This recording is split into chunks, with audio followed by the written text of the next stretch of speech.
Have you ever wondered what really goes on behind the closed doors of a giant corporation? I mean, it's not just about making products and turning a profit.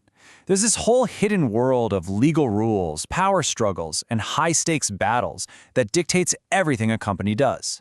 Today, we're going to pull back the curtain on that secret life. And it all really boils down to this one single massive question.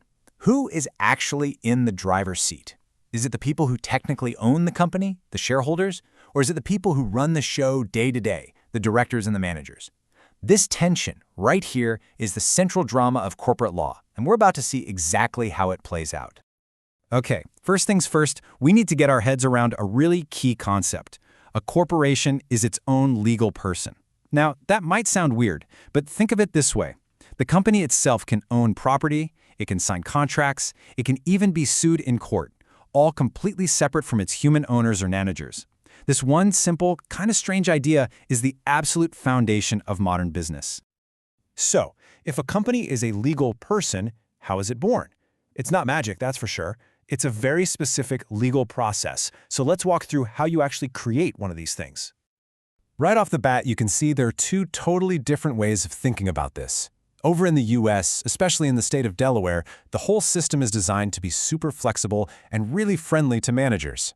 States are actually competing with each other to attract companies. But then you look at the EU model, and it's the complete opposite. It's all about creating one standard set of rules for everyone, with a huge focus on protecting the people who invest in the company and lend it money. Just two completely different philosophies at play. But no matter where you are in the world, the basic playbook is pretty much the same. You have to declare your intentions, define the initial investment, name your first leaders, and then you file the company's constitution, its founding documents. Once all that paperwork is done and certified, your legal person is officially born. And the second it's born, well, that's when the fight for control begins. Now, this isn't always some hostile, dramatic fight. A lot of the time, it's more like a constant, quiet negotiation of power between all the different groups inside that corporate structure. And this quote from a really famous old legal case, it just nails it. It says that people in business together are co-adventurers. That's a powerful word. It means they have this incredibly deep responsibility, not just to the company, but to each other. And this is the core idea behind something called fiduciary duties. So these duties basically break down into two big ideas. First is the duty of care. That just means you have to be competent, do your homework, make smart, informed decisions.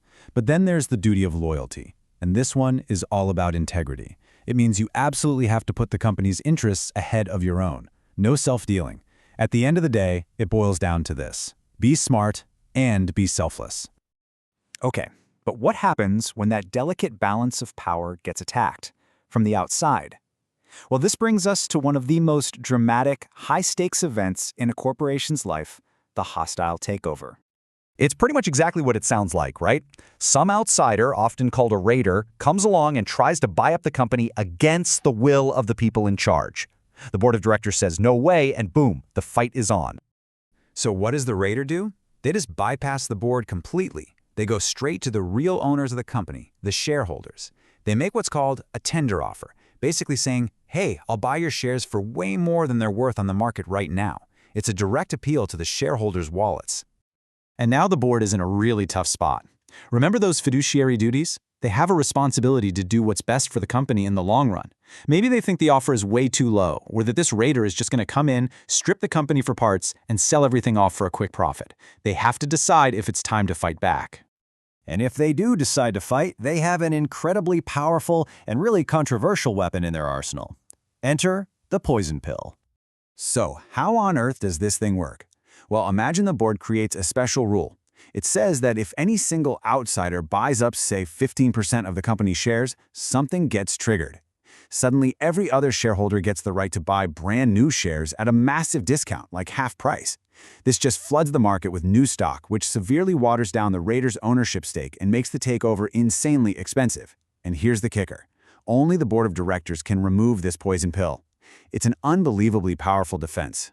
So you see, from the moment a company is created, to the rules its leaders have to live by, all the way to these wild defenses against a takeover, it's all part of this incredibly complex system. The whole point is to manage this delicate, constantly shifting balance of power between a company's owners and the people who actually run it. And that brings us right back to where we started, to that big, central question. When the entire future of a company's on the line, who should really get to decide its fate? Should it be the shareholders, the owners who can sell to the highest bidder at any moment? Or should it be the directors, the people who are legally entrusted to guard the company's long-term health? The law gives us the rulebook for the fight, but the answer to who should win? Well, that's never quite so simple.